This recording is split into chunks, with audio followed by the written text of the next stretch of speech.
Hoje estamos aqui na Praça Menino João Hélio para gravar o 11º dia de leitura do livro A Quarta Dimensão, do pastor David Yong-Shu.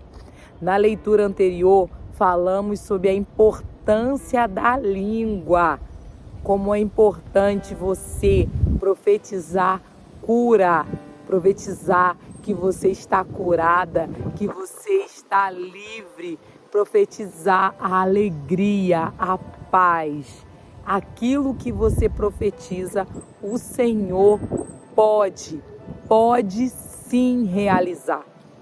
Creia e fique atenta ou atento com o que você fala, porque a língua tem poder. A palavra mesmo diz que o poder da língua, a língua pode incendiar uma floresta. Você acredita que a língua pode fazer isso? Ela pode, tá? Então, tome cuidado com o que você fala. Principalmente aonde você for, preste atenção para não magoar ninguém ou para não provocar contendas entre irmãos. Vamos continuar a nossa leitura de hoje com o tema Para os propósitos de Deus. Se você ainda não curtiu, não compartilhou, compartilhe e se inscreva no nosso canal. Vamos à nossa leitura. Há um segundo motivo pela qual necessitamos do uso do poder criativo da palavra falada. Ela não somente pode nos ajudar a ter êxito em nossa vida, mas o Espírito Santo também precisa que usemos a fim de realizar os propósitos de Deus. Quando entrei para o ministério, sentia-me em luta até no meio de meus sermões e percebia impedimentos em meu espírito. Então, o Espírito do Senhor descia ao meu espírito e era como se eu estivesse vendo televisão. Na tela da minha mente, via tumores desaparecerem, tuberculoses curadas, aleijados que se apoiavam em muletas, repentinamente jogá-las de lado e andar. A Coreia está tão longe dos Estados Unidos que eu pouco tinha ouvido desse ministério de libertação e de cura. Até os missionários que me cercavam ignoravam esse ministério e conversar com eles só me trouxe mais confusão. Cheguei à conclusão de que esse era um impedimento criado por Satanás. Todas as vezes que isso acontecia, eu dizia: espírito de atrapalhação, saia de mim, ordeno que saia de mim, deixe-me. Quanto mais eu ordenava, tanto mais claramente podia ver os doentes sendo curados. Fiquei tão desesperado que quase não conseguia pregar. As visões apareciam constantemente, de modo que me dediquei à oração e ao jejum, esperando no Senhor. Então, ouvi o Senhor dizer ao meu coração: filho, isso não é atrapalhação de Satanás. Esse é o desejo visual do Espírito Santo. É palavra de sabedoria e de conhecimento. Deus deseja curar essas pessoas, mas não o pode fazer até que você fale. Não, respondi, não creio nisso. Deus pode fazer tudo sem que eu jamais tenha de dizer uma só palavra. Mais tarde, li no 1º capítulo de Gênesis. Era a terra sem forma e vazia, e o Espírito Santo pairava sobre ela, incubando-a, mas nada acontecia. Então Deus me revelou uma importante verdade, disse ele. Lá estava a presença do Espírito Santo, a poderosa unção do Espírito Santo, incubando e pairando sobre as águas. Aconteceu alguma coisa nessa época? Não, respondi, nada aconteceu. Então disse Deus: você pode sentir a presença do Espírito Santo em sua igreja, a presença palpitante e penetrante do Espírito Santo, mas nada acontecerá, alma alguma será salva, lar desfeito algum será reconstruído, até que você diga a palavra. Não fique simplesmente implorando as coisas de que precisa, diga a palavra. Dei-me o material com a qual eu possa construir acontecimentos miraculosos. Como fiz ao criar o mundo, pronuncie-se, diga, haja luz, ou diga, haja um firmamento. A compreensão dessa verdade marcou um ponto culminante em minha vida. Imediatamente pedi perdão a Deus. Senhor, sinto muito, vou pronunciar a palavra. Mas ainda sentia temor, pois ninguém me havia ensinado nada a esse respeito. Também tinha medo de nada acontecer quando eu falasse. O que diriam as pessoas? Assim disse a Deus: Senhor, já que tudo isso me assusta um pouco, não vou dizer nada a respeito dos aleijados que eu vejo curados ou dos tumores cancerosos que vejo desaparecendo. Pai, começarei com dores de cabeça. Depois disso, ao pregar, visões de cura vinham do Espírito, mas ao ver com os olhos da mente aleijados sendo curados, tumores desaparecendo, ignorava-os. Eu dizia: alguém aqui está sendo curado de dor de cabeça? E instantaneamente essa pessoa era curada. Espantava-me que o simples fato de pronunciar essas coisas fazia com que viessem à existência. Pouco a pouco adquiri mais coragem. Comecei a falar de sinusites que tinham sido curadas.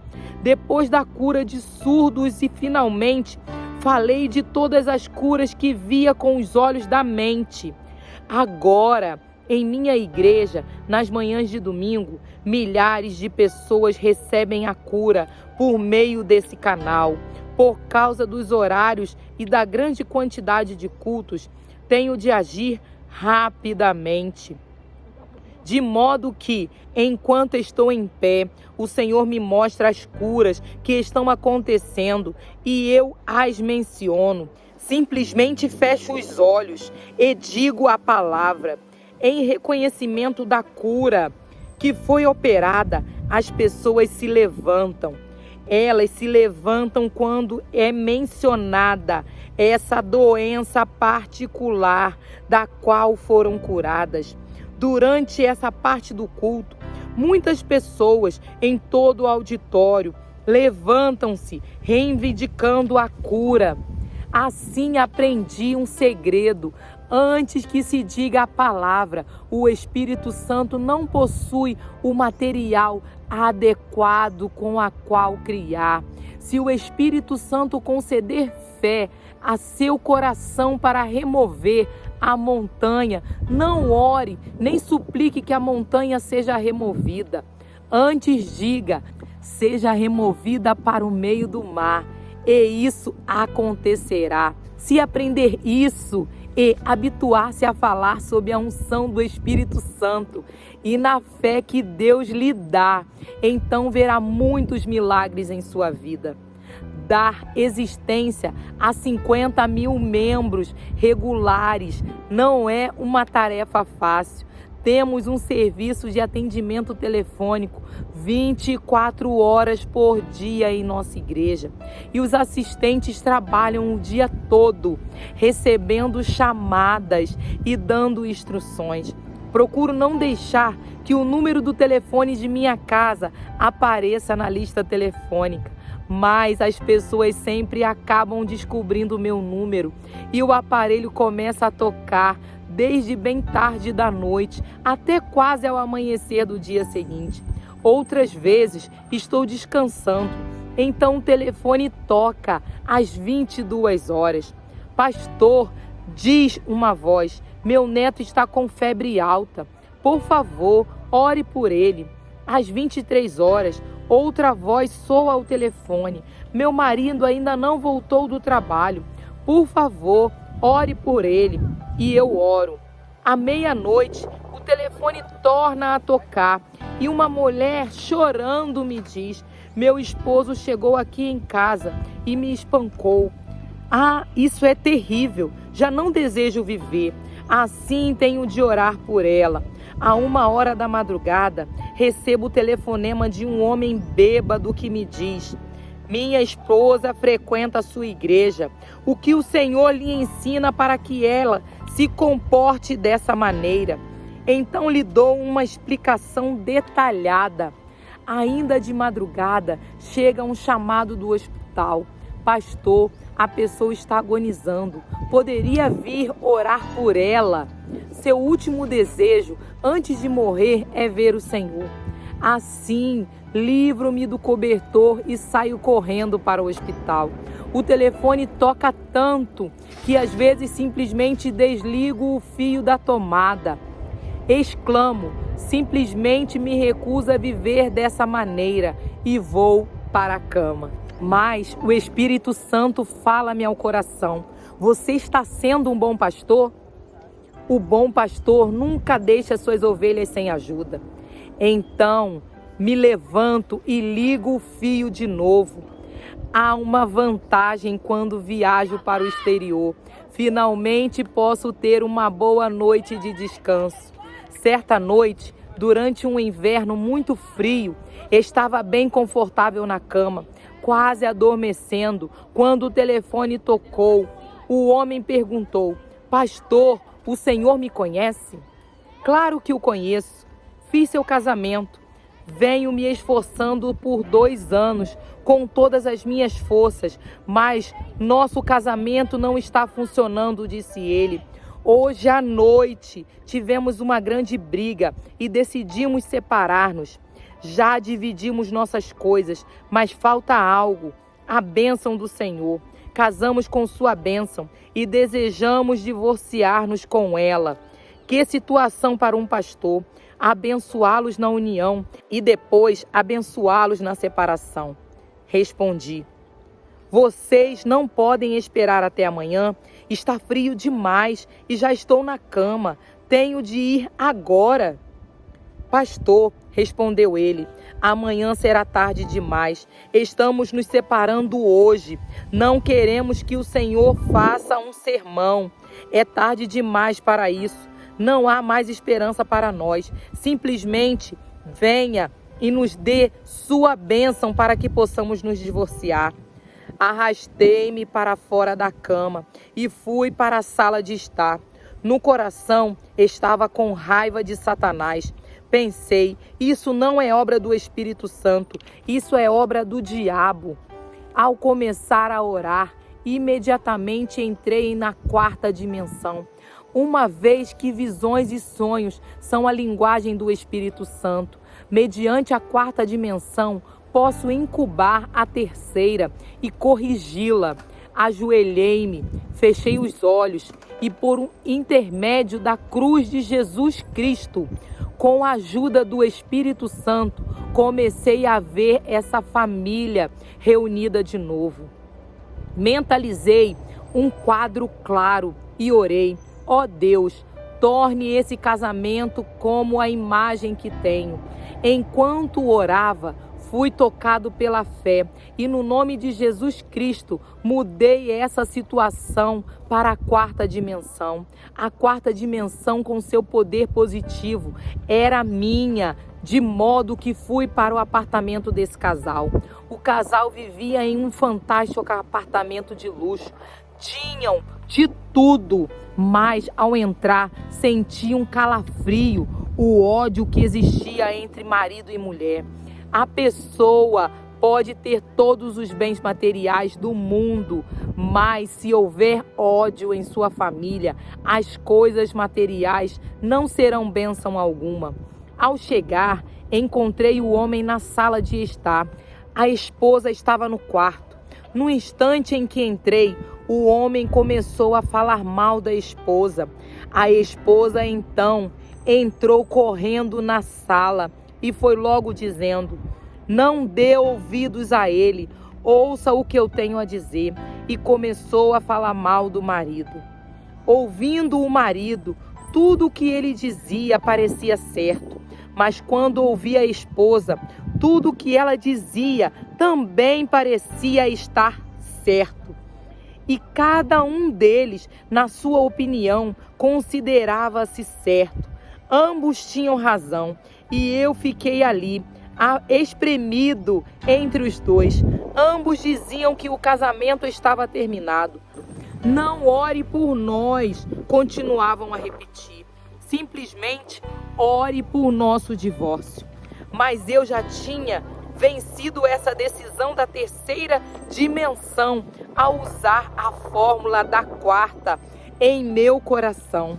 Confiante, peguei a mão do marido e a mão da esposa e disse: no nome de Jesus Cristo, ordeno que Satanás desfaça o laço do ódio deste casal.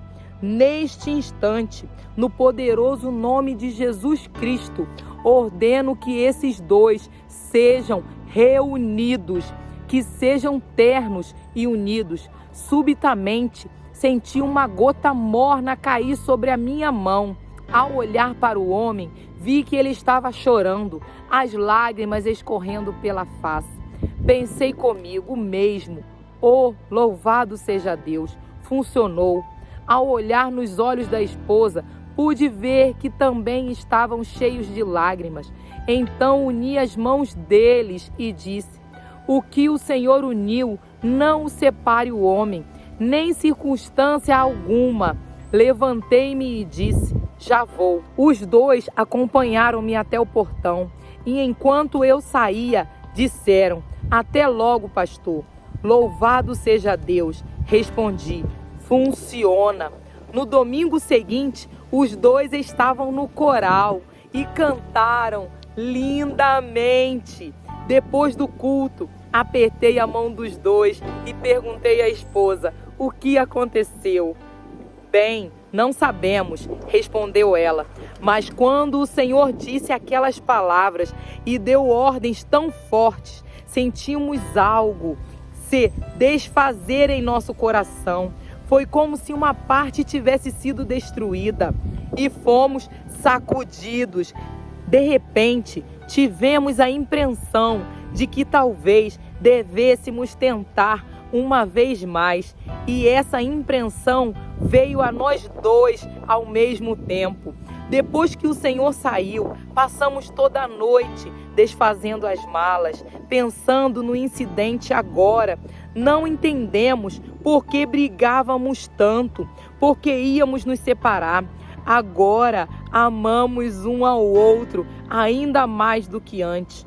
O Espírito Santo precisa de sua palavra e também da minha. Se eu tivesse implorado a eles, ou se tivesse orado silenciosamente com eles, teria errado o alvo. Disse a palavra e ela saiu e criou. O Espírito Santo precisa de sua palavra definida, a palavra falada de fé. Jesus preferiu a palavra falada a fim de mudar situações e de criar. Os discípulos de Jesus Cristo usaram a palavra falada a fim de criar e de mudar. Infelizmente, a Igreja de Jesus Cristo parece ter se transformado em uma eterna mendiga, mendigando e mendigando, com medo de enunciar as palavras de ordem. Precisamos readquirir a arte perdida de expressar palavras de ordem. Precisamos recuperar a confiança e a fé.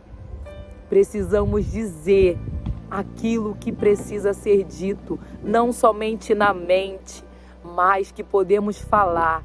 Eu já vejo a minha casa, eu já vejo o meu carro, eu já creio, eu já vejo a minha cura, eu já vejo o meu corpo são, eu já vejo a minha mente sã.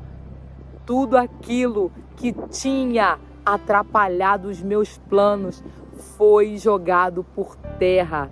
Tudo aquilo que tem tentado contra a minha vida, contra a sua vida, já foi repreendido em nome de Jesus. Fale, não só apenas mentalize, mas fale palavras de ordem.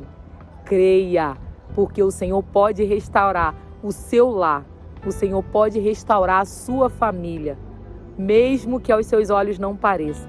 O Senhor pode. Ele é o Criador de tudo. Ele criou você, criou a sua família e Ele irá cuidar dela. Que o Senhor possa abençoar a sua vida, que o Senhor possa restaurar a sua casa e a sua família. Se você ainda não curtiu, curte o nosso vídeo. Se você ainda não compartilhou, compartilhe o nosso vídeo com todos os seus amigos e familiares, tá bom? E nos status também. Que o Senhor possa abençoar a sua vida a cada dia, em nome de Jesus. Vamos orar para agradecer. Senhor, muito obrigada, Senhor, por essa leitura. Obrigada por mais um ensinamento. Obrigada porque o Senhor tem cuidado de nós e sabemos que o Senhor é poderoso para fazer tudo que pedimos ou pensamos. Que o Senhor venha abençoar as nossas vidas, cada um que está comigo nesta leitura. Que o Senhor venha restaurar o que é necessário ser restaurado na vida, Senhor, de cada um ouvinte desse livro. Que o Senhor os abençoe e os guarde em nome de Jesus. Amém e amém. Até o próximo dia de leitura. Tchau!